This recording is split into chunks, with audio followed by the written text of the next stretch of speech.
Welcome to my premium V-Series Dragcard Luard deck profile, which was running both D-Series and G-Series Niece, except unfortunately the D-Series Niece is no longer with us. However, G-Series Niece still remains, so let's see what the deck now looks like. For the grade 3s, we have 3 copies of V-Series Luard, Dragcard Luard, 3 copies of Drag Driver Luard, 1 copy of Origin Mage Ildona, and 1 copy of Angel Ladder. The 3-3 split is because you really want to ride the V-Series Dragcard Luard and then go into Drag Driver, so I decided to have both its 3 copies. Ildona is there at 1 copy. I would like to run more, but unfortunately I don't have room. It increases the consistency of you hitting your grade 2 ride target if it's in your opening hand. Alternatively, if you can call it on your Drag Driver turn, then it increases your ability to survive what your opponent throws back at you. And Ladder's there because you die to most interaction. As for the grade 2s, we have 4 copies of Major Famed Blade Kuskrid. It's great for increasing the rate at which you can hit your domain. It provides you with additional plussing on your grade 2 turn by calling Sagaeon. And in a pinch it can somewhat substitute for a Dagda, though it's not as good due to it having a once per turn on its multi-attack skill. Then as for the 2 of copy of Dagda, I would like to increase this to 3 because it is a very good card. However, unfortunately there just isn't enough room in the deck. But in general, this is the multi-attacker that you're going to aim to use and will be where your stand trigger effects will be going. Then to finish off the grade 2s, we have a 1-of copy of Injection Angel, which is there to get important stuff out of damage zone. For example, Cursed Eye Raven, Defabu, or Dagda, or even Ladder.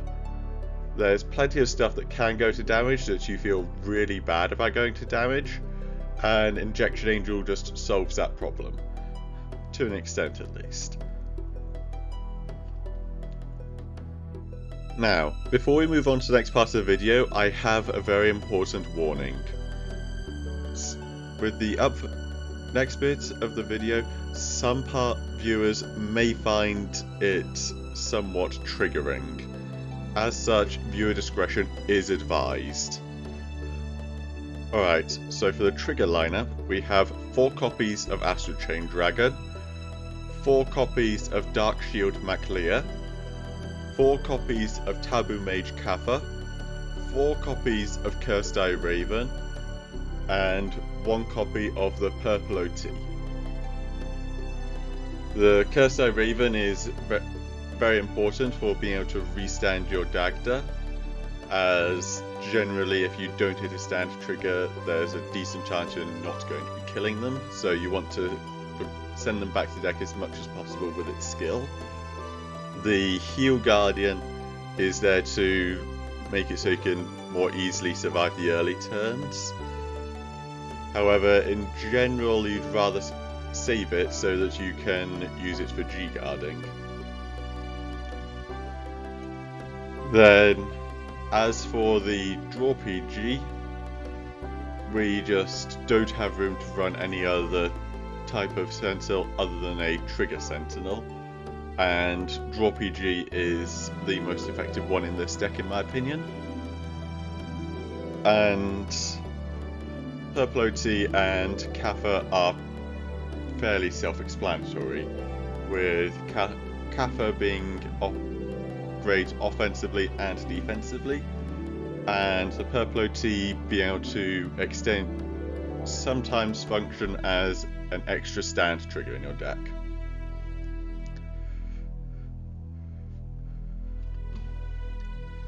And with that, I'm happy to report that all of the triggering content is out of the way. You don't need to worry about it anymore. Moving on to the grade zeros, we have a V-Series starter, in this case Drag Prince Root, though you can top this out for anyone at this point. And then we also have a one-off copy of Defabu. Defabu is there to extend your multi-attack, and Root is there because V-Series starters are really good.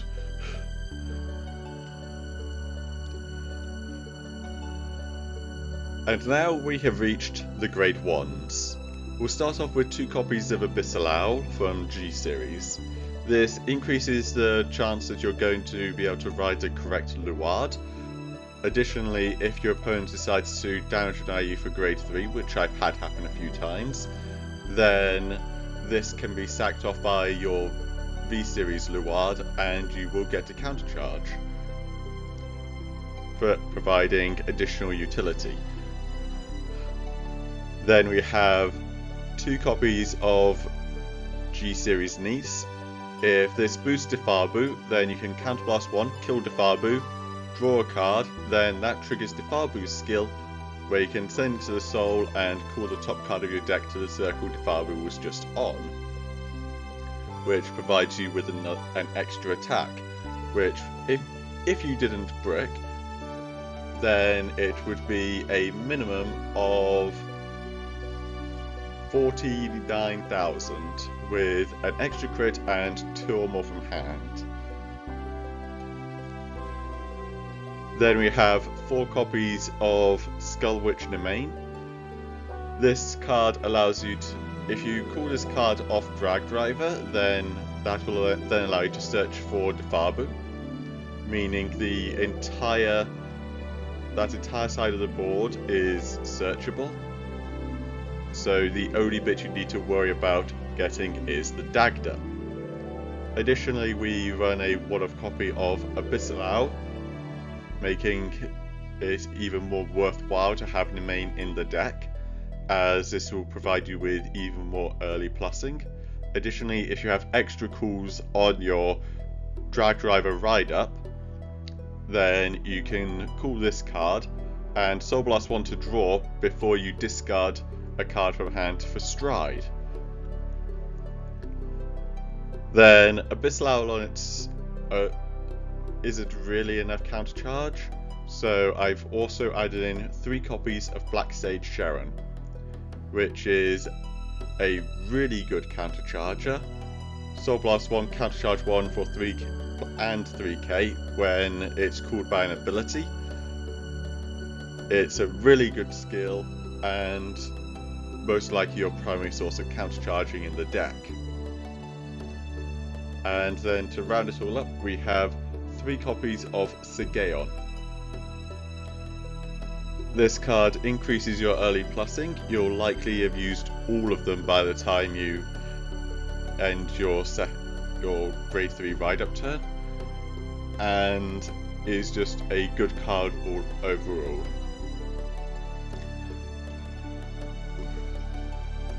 As for the G-Zone, we have a one-off copy of Harmonic's Messiah, the mandatory card.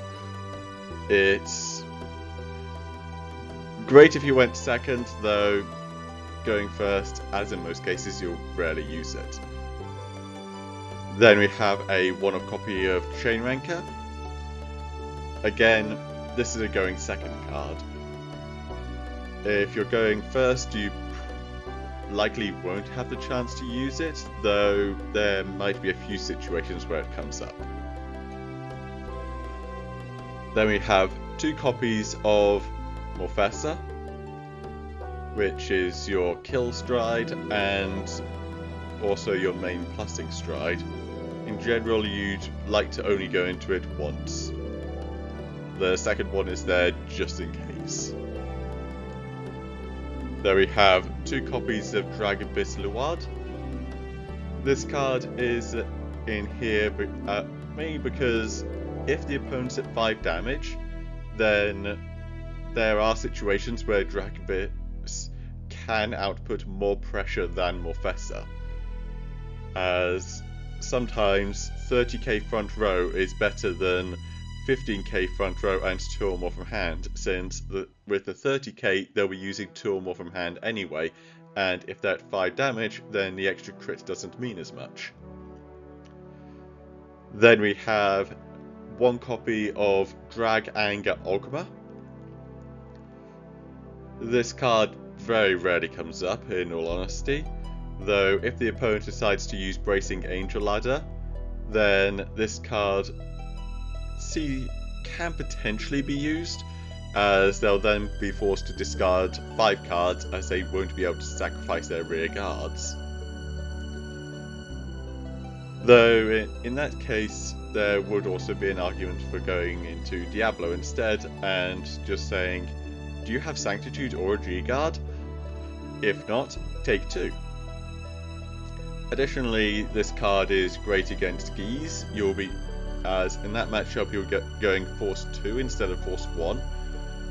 And then when they go into Geese, you just stride this and then say, okay, take 3 damage, there is no way that you can block.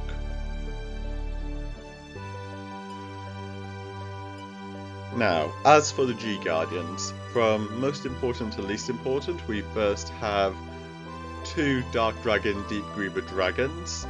This card helps prevent deck out, and also, more importantly, puts your grade 1s back into deck, as it's not uncommon for me when playing this deck to get to the end of my first Professor turn and realise, oh, I have 0 grade 1s in deck. That also means I most likely have almost 100% triggers in my deck, so that's nice. However, Deep Griever does allow me to get an extra turn if I need it, or even just using it after my first Luard turn, as even after that I'm sometimes lower grade 1s. There we have 2 copies of Dragwiser Bronak. It essentially helps you filter your deck in the early game, and I added a second copy because I was somewhat frequently getting down to 5 or less cards in deck after the first Professor, at which point Bronak just stacks a deck in whatever order I wish, then after that go into Deep Griever to shove grade 1s back. Then we have 1 copy of Dark Dragon Dark Veil Dragon, which is just a gigantic shield if you for some reason don't want to send grade 1s back. Maybe you've got a Dragabis turn planned, or alternatively there's a card in Soul that you really need to Soul Blast so you can then Deep Griever it back. And then finally we have 2 copies of Witch Queen Antiquity Jellydew. Now the reason for 2 Jellydew originally was to help with flip fodder because we were running Crest as a 2-of, and so that might come up. However, now we're not, so Jellydew will likely be cut down to 1 in the next iteration, though at this point I'm not sure what to cut it for. If you have any ideas, let me know. The most obvious is a 3rd Professor, though that basically never comes up. As such, I'm just wondering if there are any other options you might like to see me add into the deck. Anyway, that concludes the deck profile for V-Series Dragheart Luard in Premium. As per usual, there is a deck log code, which is 4TTVC. If you have any suggestions for the deck, leave them in the comments below, and I'll hopefully see you next week.